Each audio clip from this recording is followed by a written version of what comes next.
Number one. Papa, thank you, sir, for today's teaching.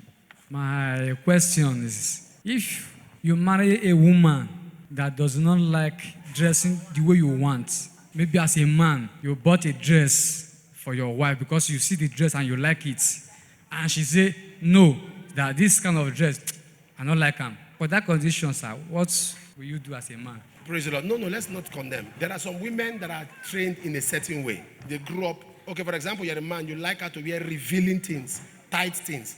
Some women are not, that's not who they are. It's going to take a lot of time if there are some of them that no matter how you try, they cannot do it because they don't like exposing.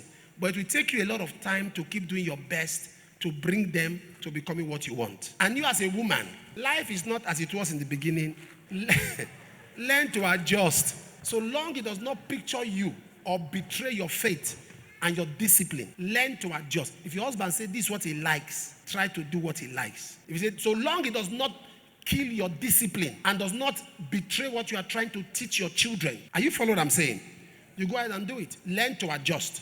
But you, Mr. Man, also understand if a person has been brought up a certain way, it needs a lot of long time to change. The father took maybe you married her when she was 30. Imagine what her father taught her in 30 years. You want to unteach her in 2 months. It will not work. You need at least another 5 years to be able to meet up with what the father taught her.